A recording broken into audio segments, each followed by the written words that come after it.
Hello, everyone. Thank you for joining us today for our plant-based food trends and the impact to those with food allergy webinar. My name is Beatrice Povolo, and I'm the Director of Advocacy and Media Relations for Food Allergy Canada. And our guest speaker today is Dr. Jennifer Protudjer. Just before we get started, just a few things to note. Please note that this session is for informational purposes only and will not provide specific medical advice, recommendations, diagnosis, or treatment. Please talk to your doctor about any concerns or questions you may have regarding your own health or that of your child. All participants are in mute mode, so we can keep the audio clear for the webinar. If you have any questions during the session, please submit them in the question box throughout the webinar, and we will try to get to as many questions as we can following the presentations. And finally, this webinar will be recorded and shared on foodallergycanada.ca shortly afterwards. So now, without further ado, I'd like to introduce our guest speaker for today. Dr. Jennifer Protudjer is the Endowed Research Chair in Allergy, Asthma, and the Environment, and an Assistant Professor in the Department of Pediatrics and Child Health at the University of Manitoba. She's an epidemiologist with the Clinical Trials Platform at the George and Fay Yee Center for Healthcare Innovation and a research scientist at the Children's Hospital Research Institute of Manitoba. Thank you so much, Dr. Protudjer, for joining us today. Now I'd like to turn it over to you. Thank you very much, Beatrice, for the kind introduction. Hello, everyone, and I'd like to thank you for joining today's webinar, and I'd like to thank Food Allergy Canada for the opportunity to present on plant-based food trends and the impact to those with food allergy. So as mentioned, I'm Jennifer Protudjer. I lead a research team at the University of Manitoba that focuses in part on emerging allergens, including legumes. On a personal note, my family manages a number of different food allergies. I have been a vegetarian also since the age of 12 and switched to a plant-based diet, about 99% vegan, about 8 years ago.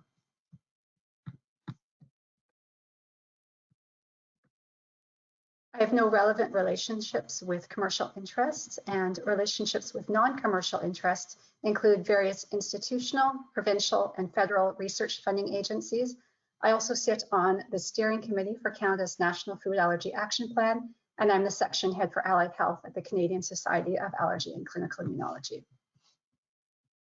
So today I'll walk you through some background, including prevalence and definitions of both plant-based proteins and food allergy. I'll then shift to key issues, as well as co-management of a more plant-based diet and food allergy. Beatrice Povolo, Director of Advocacy and Media Relations for Food Allergy Canada, will then speak to managing avoidance during plant-based food allergens. I'll then rejoin you to conclude with some key take-home messages, and then we'll shift to a question and answer period.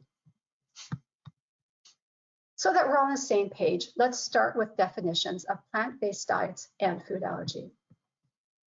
So plant-based diets are defined as an eating pattern that focuses on fruits and vegetables, oils, a variety of whole grains, seeds, and nuts, and legumes. And although my talk focuses largely on soy, lentils, peas, chickpeas, and lupine, which can be also pronounced as lupin, many different types of legumes are included in a plant-based diet. So plant-based diets are similar to other dietary eating patterns that avoid meat, and this includes those who avoid red meat but who eat poultry and fish, pescatarians who eat fish but no red meat or poultry, vegetarians who eat no meat of any kind but choose to consume dairy and or egg, and vegans who avoid all animal products, including honey and gelatin. Plant-based diets are increasingly popular in Canada, with about 5% of the population indicating that they follow some type of plant-based diet. Amongst those reporting that they follow a plant-based diet, over half avoid red meat. About 25% report being vegetarian, less than 20% are pescatarian, that is fish, and a very small number are strictly vegan. That said, the increase in plant-based diets is not seen across all age groups.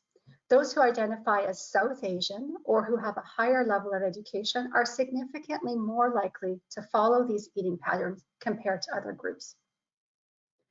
And these numbers are slightly higher amongst Canadians aged 16 to 30 years, with 1 in 7 indicating that they follow a plant-based diet.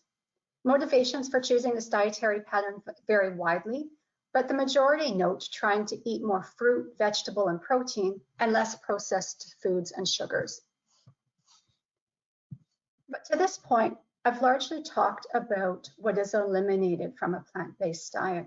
However, I want to stress that there really needs to be a shift from what is excluded, that is meat and many, if not all, animal products, to what is included. An important distinction here is that meatless doesn't necessarily equal a healthful diet.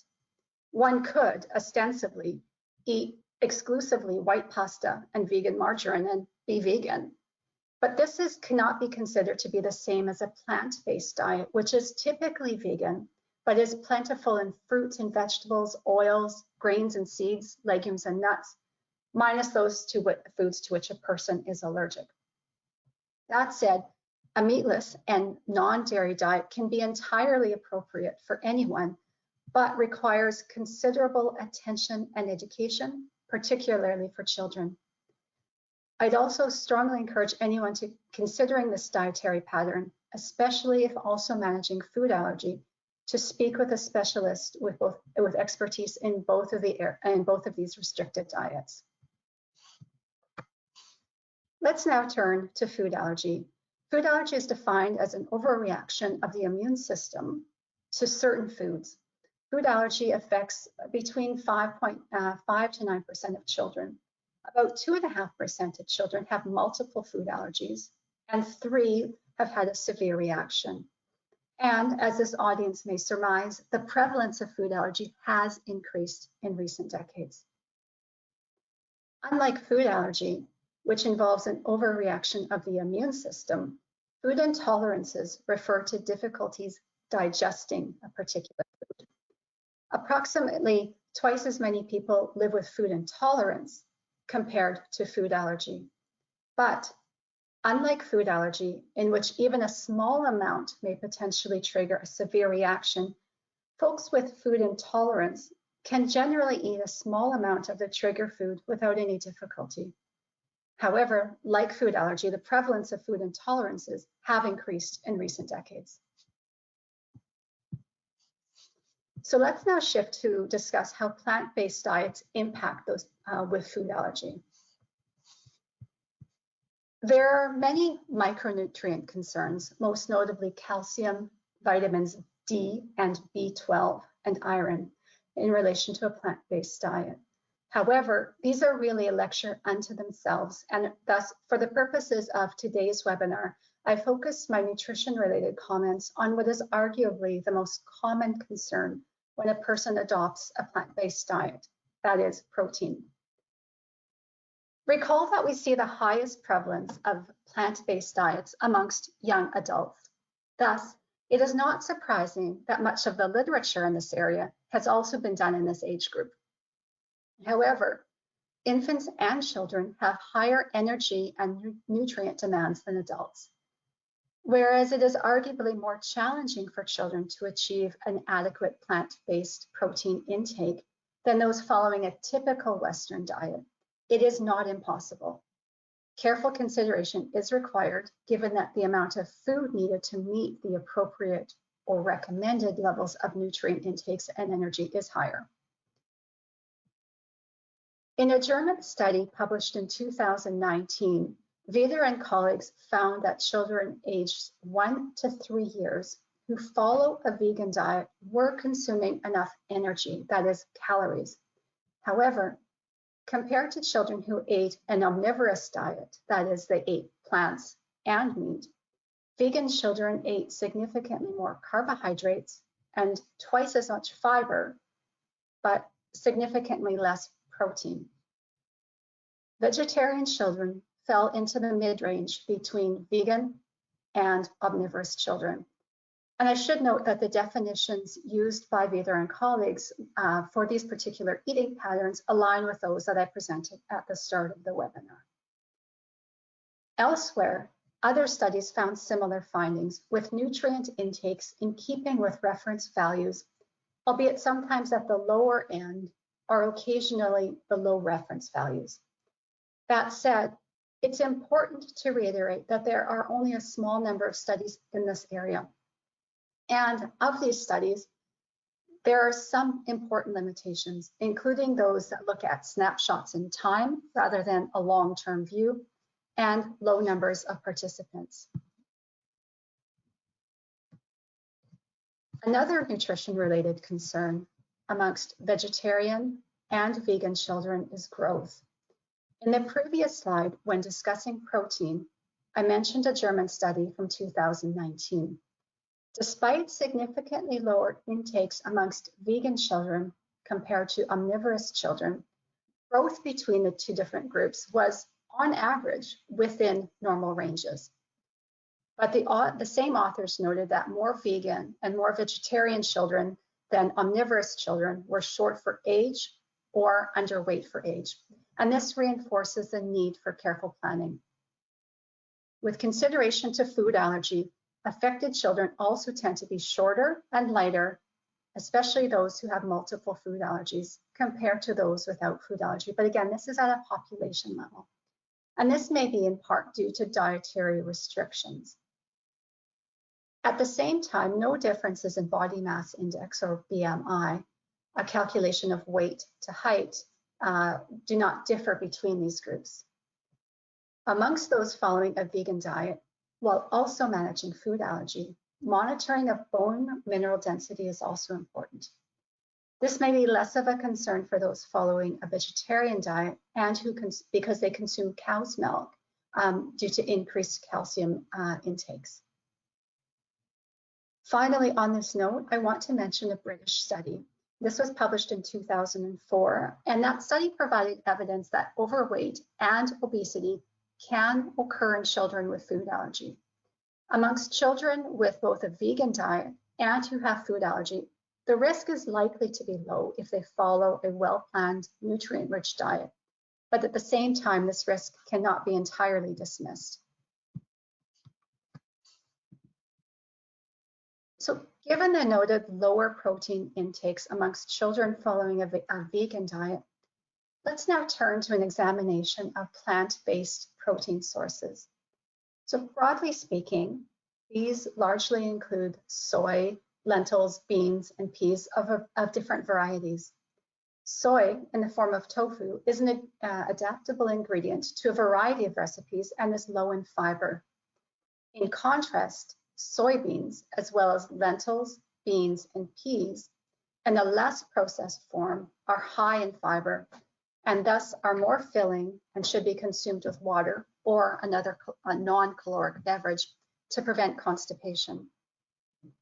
At the same time, legumes do contain very small amounts of anti-nutritional factors that may interfere with the absorption of micronutrients.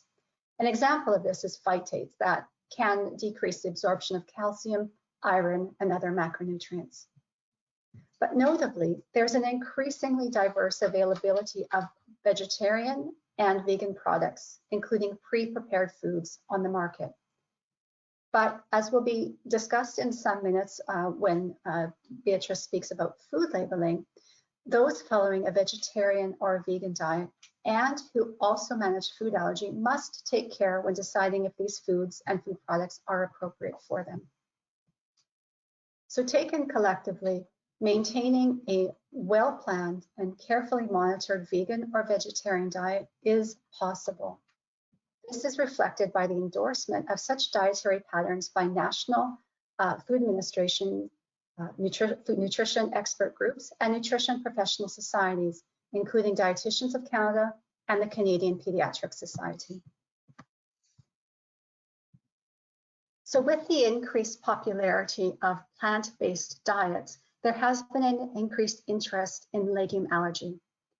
In a recently published review article, on which one of my trainees was the first author, we found that of the legumes we considered, lentil, chickpea, pea, and lupine, the most commonly analyzed legume in relation to allergy was in fact lentil, followed by pea.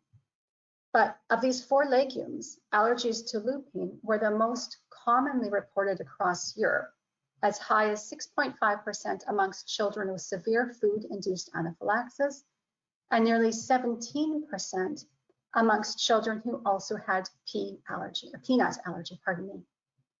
So these numbers are even higher amongst adults. Notably, lupine is the only non-priority allergen for which eliciting doses, that is, the dose predicted to provoke an allergic reaction, have been described. However, even with these described eliciting doses, caution is warranted given the wide ranges noted. So most of the studies come from Europe, where it has been required to label lupine in pre-prepared foods since 2014. In our review, all of the studies we identified that focused solely on non-priority allergens as a primary outcome, entirely all of the articles came from the European Union, although less than 40% focused exclusively on children. As well as the variation between age groups, there are noted differences between regions. Although lupine allergy receives the most attention, lentil allergy is disproportionately represented in regions or reported in regions such as Greece and Spain, where legumes are commonly incorporated into the diet. So, owing to the need for constant vigilance that comes with food allergy, it is essential to be familiar with the common sources of allergens, in this case, legumes, in prepackaged foods. I do want to be very clear, however, that this list should not be viewed as exhaustive. Always read your food labels. In Canada, soy is a priority allergen and is arguably the most widely used legume in our food supply chain at present. It is used in products ranging from those that obviously contain soy, such as soy beverages or soy milk, to more hidden sources of soy, such as in baked foods and beverage mixes. Patients with soy allergy may be able to tolerate soy lecithin, likely due to the low allergenicity of proteins in soy lecithin and soy oil. The need for avoidance of soy lecithin seems to be reduced really to a couple of studies, case reports, if you will, on children with severe soy allergy reacting to soy lecithin in medication. And further complicating the understanding of soy allergy is evidence that children may develop tolerance to soy, but not to peanut. Taken together, these findings underline the importance of a careful diagnosis and, when prudent, re-evaluation of a soy allergy. Thus, the decision to include or exclude soy lecithin should be taken on a case-by-case basis in discussion with an allergist. Shifting then to pea protein, which is a high in protein and a good alternative to those who are allergic to soy but not to pea. Pea protein is increasingly commonly used in food production, from products ranging to pastas, to frozen foods, and to baked goods. Lentils, chickpeas, and lupine are also increasingly used in ingredients, in frozen foods, in pastas, as supplements, and in snack foods. Of the sources of legumes listed on this slide at present in Canada, the only one that needs to be called out is soy in a declared statement or as a component.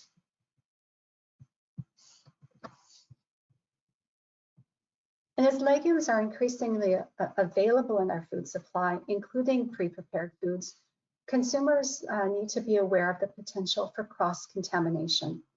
Cross-contamination occurs when a small amount of a food allergen gets into another food accidentally through manufacturing or through food preparation.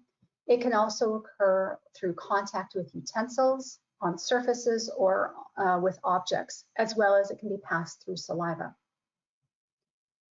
Cross-contamination differs from cross-reactivity. Cross-reactivity happens when the proteins in one substance, such as a food, resemble the proteins in a different substance, either a food, pollen, or latex.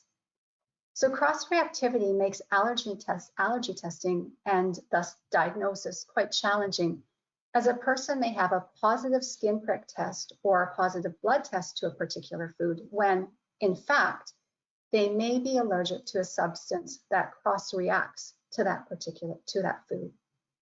As such, a positive test for a food may or not be reflective of true allergy.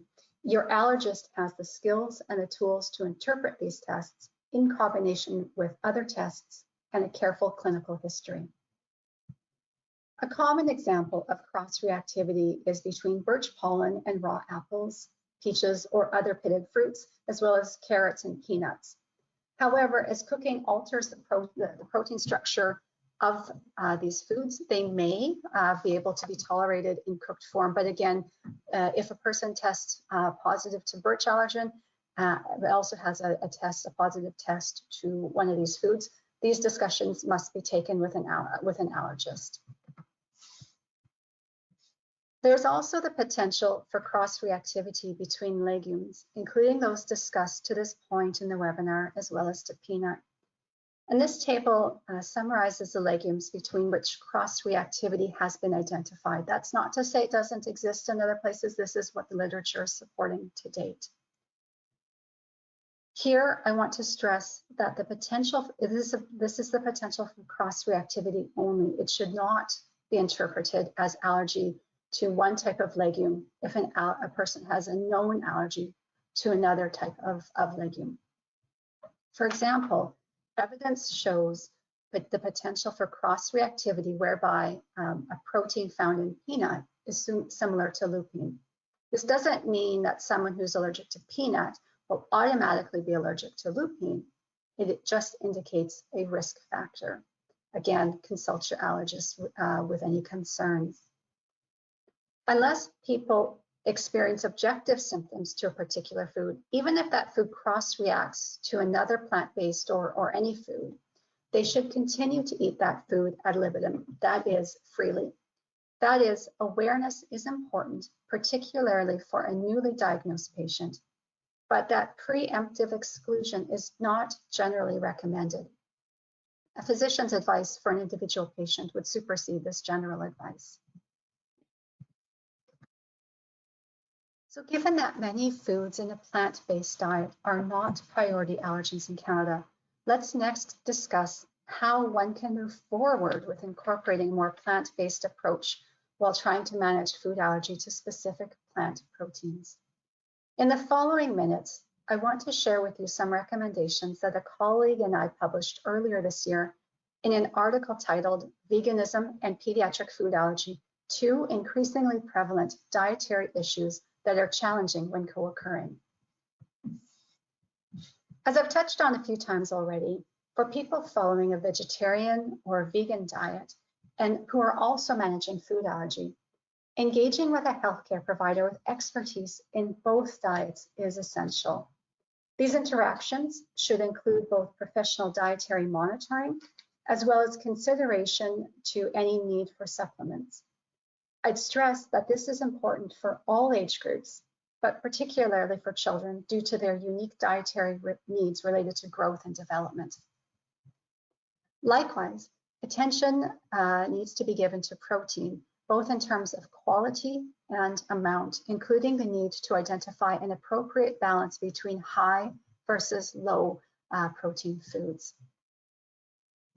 Finally, diet diversity is important to promote optimal nutrient intake as well as long-term outcomes such as adult height and cognitive development. Likewise, from a really practical perspective, encouraging the consumption of many different types of foods may help reduce the chances of, quote, a picky eater. There's been a lot of focus of late on the development of tolerance, either spontaneous or through immunotherapy. And these outcomes may improve quality of life.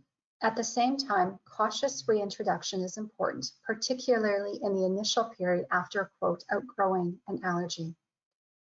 In contrast, new food and environmental allergies should be discussed with the healthcare team, as there may be a potential for cross-reactivity. So finally, some allergies may also be influenced by season or climate, and which may be exacerbated, such as during the pollen season.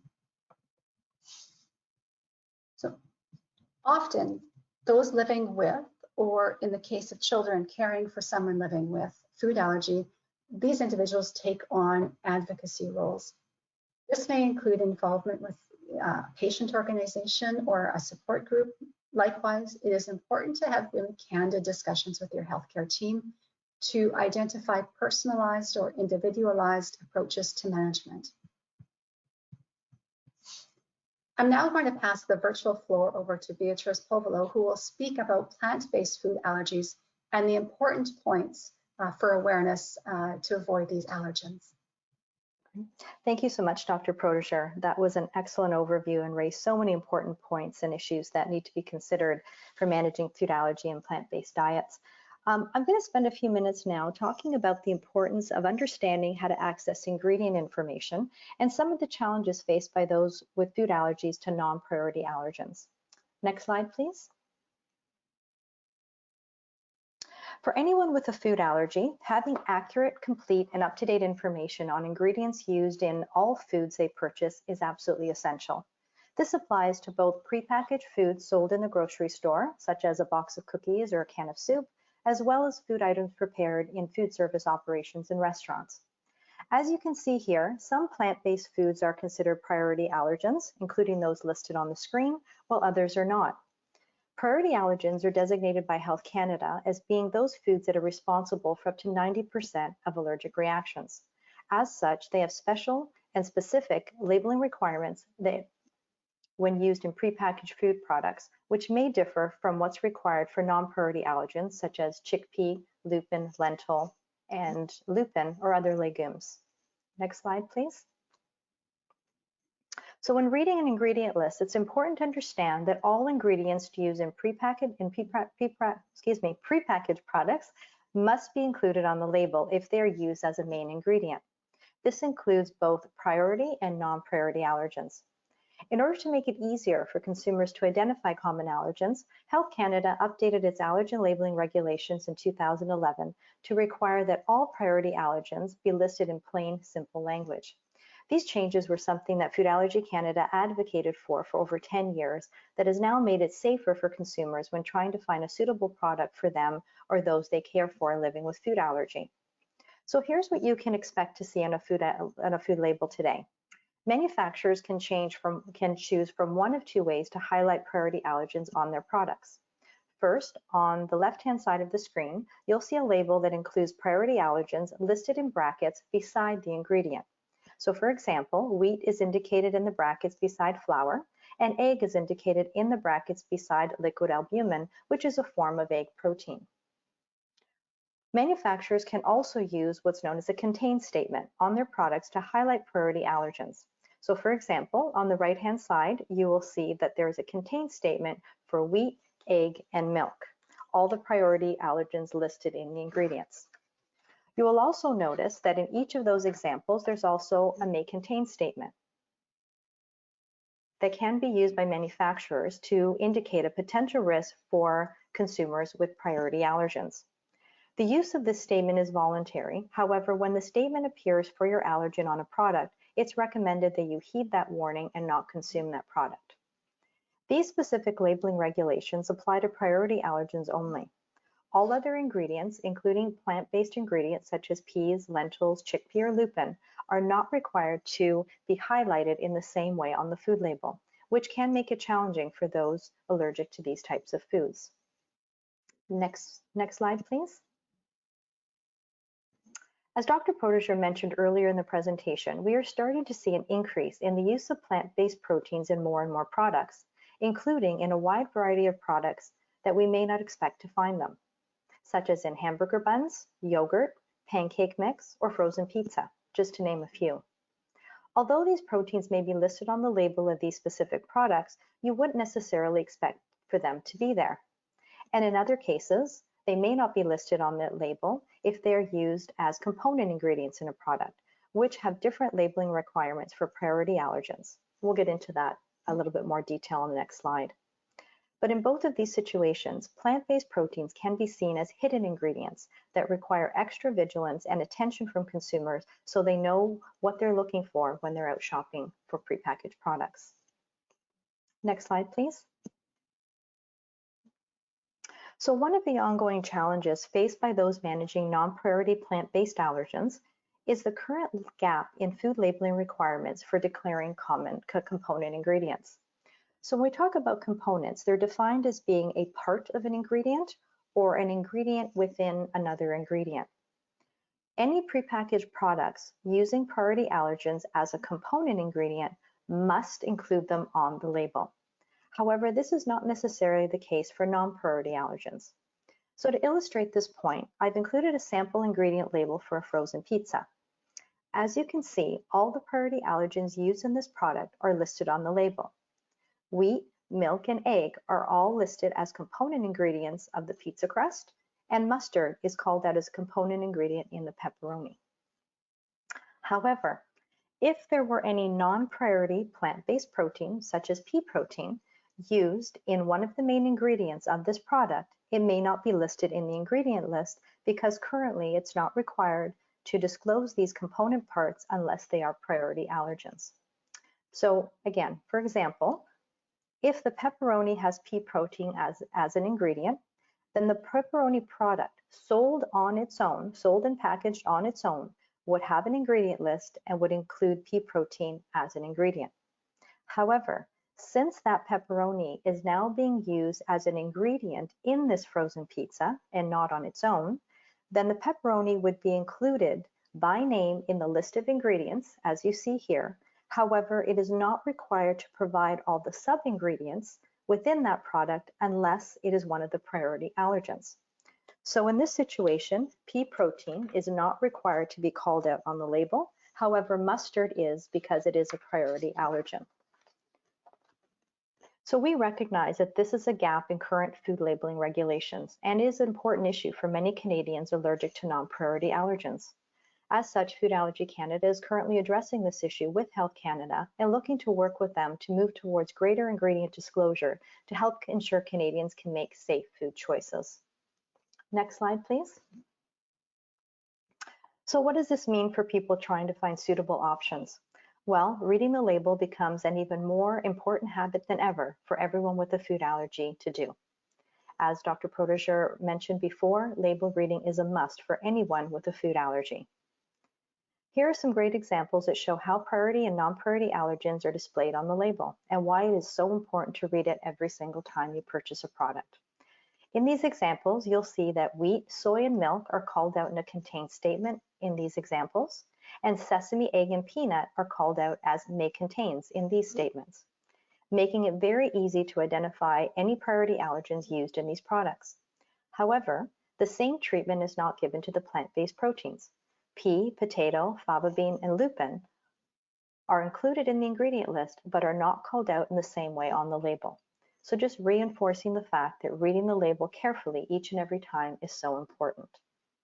Next slide, please. It's also important to read and understand other dietary claims that you may find on certain food products. For example, the use of the terms vegan or vegetarian can be interpreted or used differently by companies. It's important that you don't make any assumptions on the ingredients or safety of these products solely based on these claims. Always read the ingredient label to ensure the product is safe for you. Next slide, please. Understanding how food companies label their products is also very important for all consumers, especially those with food allergy. Here are some important tips to follow when dealing with food manufacturers. Given that ingredient labels can change on prepackaged products without prior warning, reading the label is an absolute must for anyone with a food allergy. And this can be particularly important as some of the plant proteins that are added to products are done so on a concentrated basis, which can make it more problematic for those allergic to these types of foods. Remember to take your time to read the ingredient information, including any precautionary labeling such as may contain. We also recommend using what we call the triple check method to ensure that you have read the label thoroughly. This includes reading the label at the time of purchase, before you put the product away at home, and again before you prepare or serve the product. By using this method, you can avoid any mistakes or potential inadvertent oversights. And remember, if in doubt, always call the manufacturer directly with your questions. Next slide, please. So most of the information we've covered so far has been directly related to prepackaged food products and labeling requirements. However, it's equally important to understand what can be done to minimize risk when eating out. As you may know, restaurants and food service operations do not have the same requirements for ingredient labeling or disclosure as food manufacturers. There are currently no specific regulations requiring restaurants to provide ingredient information or have an allergen risk management plan in place. Therefore, ongoing vigilance is required anytime you're dining out. In order to stay safe, there are some key strategies you can use to ensure you can access the information you need to make an informed choice. These include the following. Communication is key.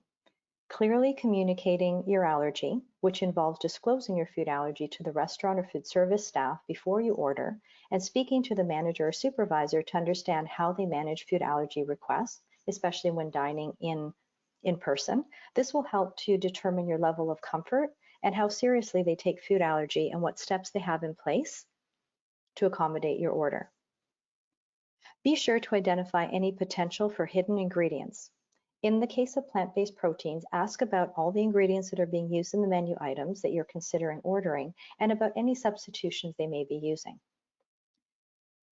Always do not assume that certain dishes may be safe without asking specifically about how they're made or the ingredients included. For example, don't assume that all vegan options are safe for those with milk or egg allergy. While you would expect these ingredients not to be in the food, it does not mean that there may not have been the potential for cross-contamination in the kitchen. It's always best to ask before you order. Take your time and make sure you feel comfortable with the information provided, and don't let anyone rush you through this process. And as always, make sure you are prepared to treat an allergic reaction and have your epinephrine auto-injectors with you at all times. Managing food allergies when dining out is viewed as a shared responsibility between the diner and the restaurant, each with their specific roles to play to help those with food allergies stay safe. We know that this can be a challenge, but with increased access to ingredient information and ongoing vigilance, we feel that it can be safely managed. Next slide, please. So this brings me to the end of my portion of the presentation. Now for some closing remarks and take-home messaging, I'm going to pass it back to Dr. Protudjer. Thanks, Bea, for a really in-depth expert discussion about food labeling laws in Canada. I'm going to now take a few minutes to summarize the key take-home messages from today's webinar. So first, both plant-based diets and food allergies are increasingly common dietary restrictions, each with their own individual challenges. But when they co-occur, they do require particularly careful planning as well as professional management from specialists with expertise in these areas. And with the growth in plant-based food trends and the use of plant-based proteins in other foods, it's increasingly important to check ingredient information and to build awareness more broadly with the food industry about the challenges of managing food allergy in this context. I sincerely want to thank my research team, including those listed here who have been involved in the work presented today, as well as to my colleagues and Food Allergy Canada for the invitation to speak today, and to Beatrice particularly for her excellent overview on food allergy labeling. And Food Allergy Canada does so much work with their ongoing efforts to improve the lives of Canadians with food allergy. And finally, I'd like to thank the funders of the projects I presented herein. And lastly, I'd like to thank you for your attention. I'd be very happy to take your questions, and I'll turn the floor back to Beatrice, who will moderate the question period. Thank you so much, Dr. Protudjer. That was excellent. And you've covered off so many important aspects of managing plant-based diets and food allergy, and some great insights for us all. As everyone knows, we had some questions submitted at the time of registration, along with some questions that have come in throughout the presentation. So we're going to go through that now. Thank you so much to everyone who submitted their questions. We will try to get through everything in the time we have allotted. I'm going to ask you now, Dr. Protudjer, to turn your webcam on, and I will do the same. The technology is all working. There we go. Terrific. Hello, it's nice to see you. Good to see you as well. So we're going to start off now with some questions that have come in. We have a couple of different themes that have started up, and I'm going to start off first with some questions around nutrition for Dr. Protudjer. So there's a lot of questions in achieving a healthy and safe plant-based diet when you have allergies to items such as legumes, soy, and/or nuts. What recommendations might you have? That's a really excellent question. So if a person is allergic to only one of these types of foods, that is only a particular type of legumes or only to soy or only to nuts, management involves dietary diversity, careful label reading, and discussions with the healthcare provider to monitor if a person is meeting their nutritional requirements in terms of energy, macronutrients, which we discuss as protein, carbohydrates, and fat, as well as micronutrients or those vitamins and minerals. And I'd also say in the case of children, making sure that they're reaching developmental milestones. However, if a person is allergic to multiple types of these foods, that is to legumes and or soy and or to nuts, dietary planning becomes an even greater challenge. In this case, I would say it is essential to meet with a healthcare provider to ensure that the nutritional requirements are being met and to make sure that growth and development are appropriate for a child if that is the case. But regardless of how these allergies present, that is one or multiple allergies, always read the food labels and do contact the manufacturer if you have any questions. Finally, I want to make mention again that it really is possible to achieve a healthy and safe plant-based diet with all of these allergies, but it does take planning, education, and professional guidance. Great. Terrific. Thank you so much. I think those are excellent points to raise and a lot for everyone to consider.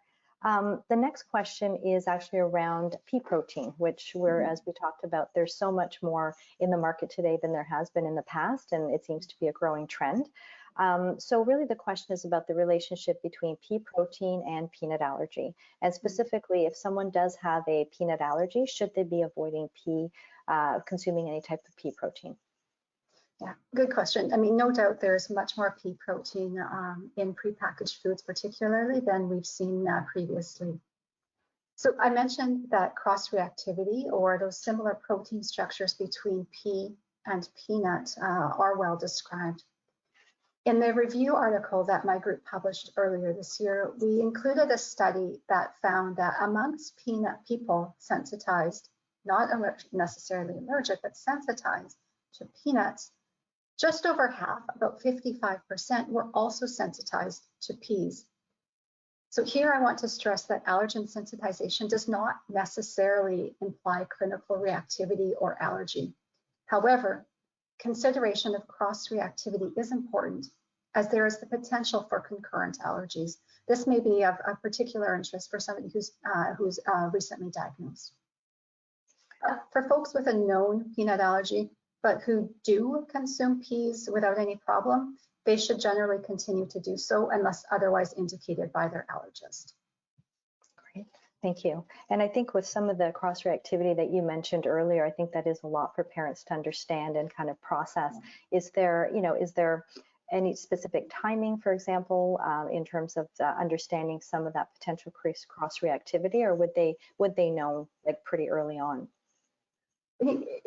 This is where a good clinical history comes into place. So when a person meets with an allergist, it's really helpful if there's a very clear diet history, what the person has been eating, particularly if it's a child, and if there are any signs or symptoms that would be sort of unusual in relation to consuming a particular food within the immediate time frame after consuming foods.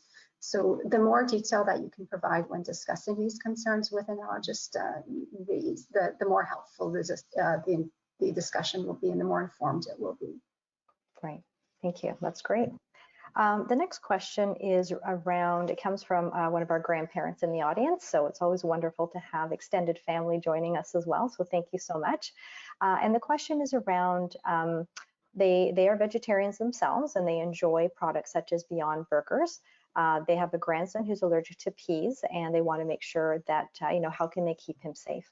So I think from this perspective, I think what's really important is that we know that it's challenging to try to accommodate our extended family and friends when it comes to food allergy, and we do appreciate that support from all of those around us, and all the parents on the call probably appreciate that every day.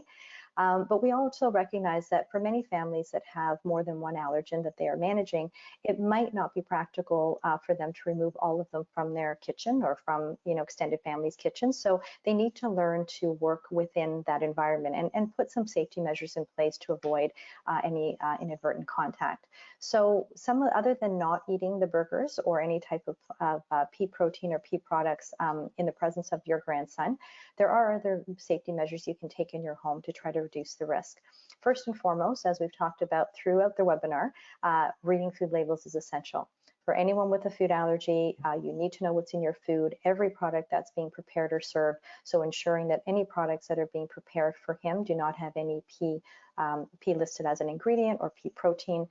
That's first and foremost. You may want to talk to the parents and ask them if they have any specific brands or products that they typically use that are safe, or even ask them to send some food from home so that you feel comfortable in serving him that food. If you are going to be preparing any meal for him in your home, we do recommend that it's done in a separate, clean, dedicated area of the kitchen, that you use all cleaned and new utensils, pots, pans, grills, for example, ensuring they are clean. So really kind of taking extra measures to make sure that it is a clean work environment. And if you are preparing any food for yourselves that do contain the allergens, such as the burgers, make sure those are all done after any food is being prepared for your grandson. And as always, we always have to be prepared for any type of reaction or emergency. So always ensuring that he has his epinephrine auto-injectors with him, and that you know how and when to use them. That is so critical in ongoing management. Okay, next question. I'm going to pass it back over to Dr. Protudjer. It's regarding replacements and alternatives. So what are some vegan replacements for meat while having allergies to soy, pulses, legumes, and eggs? A good question. So I think we live in a really interesting time. So as I mentioned at the start of my presentation, I've been vegetarian since I was about 12. And that was a few years ago, or more than a few years ago. And so at that time, there were very few products available on the market. Today, there's an abundance of products. Vegan products are increasingly available in many different markets, whether they be in a large national chain grocery store or the local health food store. I want to preface my comments by saying that the importance of label reading cannot be reinforced too often, but there are options available on the market for different food products. So this question did not mention that there was an allergy to tree nuts, only to soy, pulses, and legumes. So tree nuts, if they're appropriate, certainly are a good source of proteins, fats, and micronutrients if the person is able to consume them. Alternatively, wheat protein may be a suitable alternative, and this can be either in powder form, a protein powder, or as a whole grain, or in seitan, which is the gluten of the wheat. It's often pressed and can be used, as a meat replacement. Other alternatives include refined grains. These are often termed as ancient grains and are high in protein. Some examples may be familiar to you, such as quinoa, and this is spelled Q-U-I-N-O-A, and it is becoming almost mainstream in our food supply. Other options for ancient grains would be spelt. Spelt is a grain that originated from Europe, particularly in the Germanic parts of Europe, and is now farmed quite widely in parts of North America, in sort of the central United States in particular. Another example would be teff, T-E-F-F, and this is a grain. It's about the size of a poppy seed, and it originates in Ethiopia and Eritrea, but is now also grown in parts of North America. So there are options, but as always, do look for products that have a very clear label, and if you have any questions at all, do reach out to the manufacturer. Right. And as you mentioned, Dr. Protudjer, some of these grains or some of these alternative products seem to be more readily available in grocery stores or health food stores than they had been in the past. So they should be fairly easy to access. Is that right? Certainly, products such as seitan, that wheat protein, or quinoa are widely available.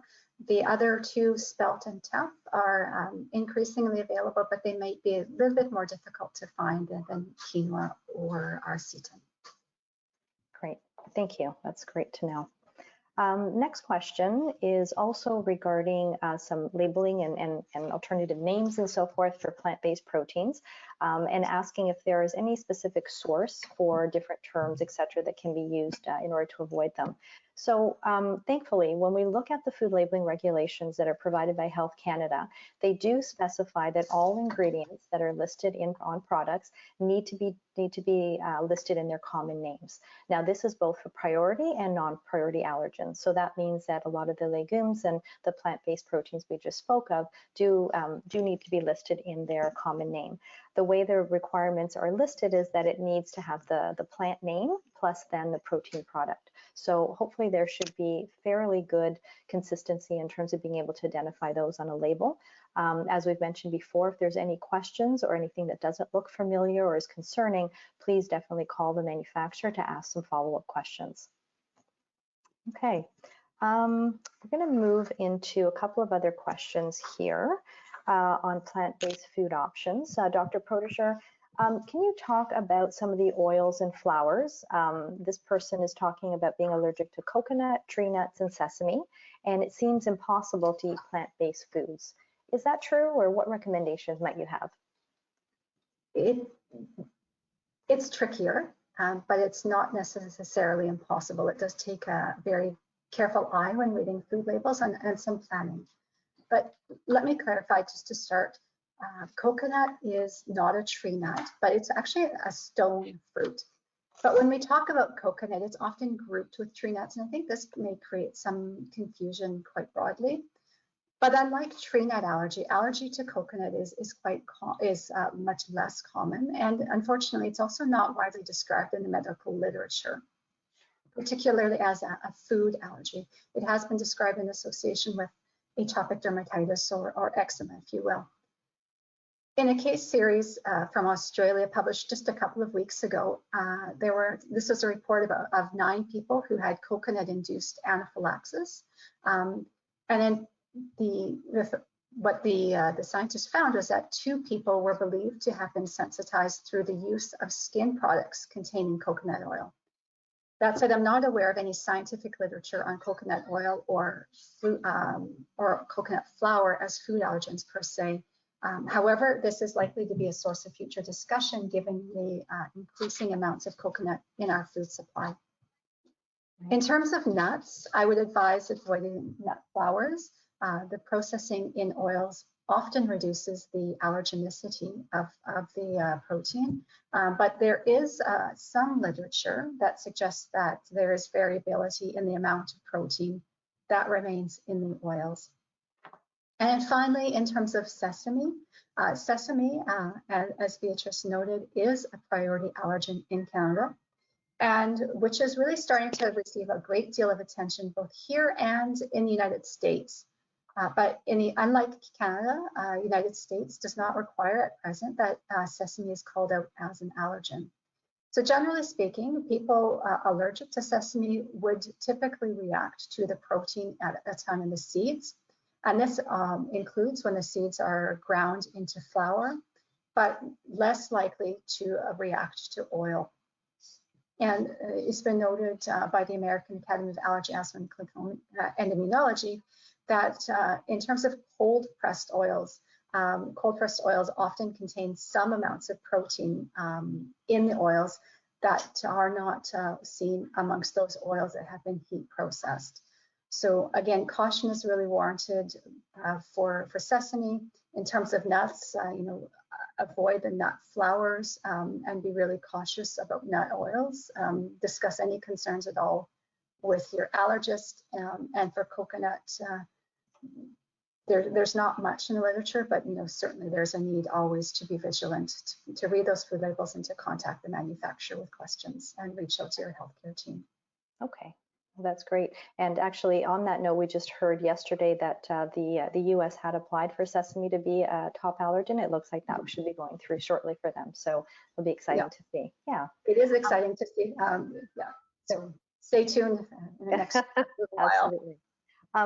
Dr. Protudjer, there was actually a clarifying question that came through as well, and I'd like to see if we can address that before we call our time. There was a question regarding food allergies being affected by season or climate, and wondering if you'd be able to just elaborate a little bit on kind of how does this manifest? Absolutely. And so in terms of season, what we see, this is particular to those who have a birch allergy, if you will, who are sensitive or who are sensitized to birch. Typically, we would see birch season sort of in the late spring. And for those individuals who are sensitized to birch, they may experience oral symptoms, so mouth itching, swelling of the lips, or some perioral redness, so redness around the mouth. During this season, when they eat foods such as strawberries or peaches, nectarines, other pitted fruits, apricots, plums, etc., because of the cross-reactivity between those pitted fruits as well as to birch. I should also mention in that group of pitted fruits, we would also include pipped fruits, and those would include things like apples and pears. So that would be one of the common observations that we would see in terms of season, cross-reactions between birch and pipped and pitted fruits. In terms of climate, there is, we believe that there's some geographic variation in the types in the prevalence of food allergy and how food allergies present. A case in point would be, as I mentioned earlier in my presentation, that lentil allergy appears to be more common in areas where lentils are eaten more commonly. So we see a higher prevalence of lentil allergy in places like Greece and in Spain, where lentil allergy is eaten more, lentils rather, are eaten more abundantly than they would be in other parts of the world. Okay, great. Thank you. And I think with that, we actually are just at time for our questions. So thank you so much to everyone who submitted. I'm sorry if we weren't able to answer all the questions, but we will be able to collect some additional data in the survey we're presenting. So thank you again, Dr. Protudjer. That was excellent. Some great advice for everyone. So I'm going to ask you now to turn off your camera, and I'm going to do the same. So again, thank you so much for joining us today. I'm just going to spend a few minutes now just wrapping up before we say goodbye for the afternoon. So as those of you all know, Food Allergy Canada is a not-for-profit charity. We're completely reliant on donations for the support of the work that we do. And if you can consider a donation to our organization, we would greatly appreciate it. You can visit foodallergycanada.ca/donate to learn more about the impact that your donations will make. Today, we would like to thank our sponsors for their support of this webinar and our ongoing webinar series, specifically EpiPen, the Walter Maria Schroeder Foundation, the Sean Delaney Memorial Golf Classic, the Peanut Bureau of Canada, and Allergy. Thank you so much for your support. We couldn't do this without you. And just a quick reminder for everyone that shortly you will have a survey through GoToWebinar. Immediately after the webinar, it will pop up on your screen. You'll also receive a survey in the next email, in an email in about an hour or so. So please take the moment to complete it. If you have any additional questions related to today's webinar, please include them in the survey. And any feedback you provide will be greatly helpful to us as we plan content for future webinars. So thank you again for your participation in today's webinar, and thank you again, Dr. Protudjer. You can visit or view our recording of our webinar on foodallergycanada.ca shortly. And please feel free to share this information with others in your groups or communities that may benefit from the content. This now concludes our webinar. Thank you again.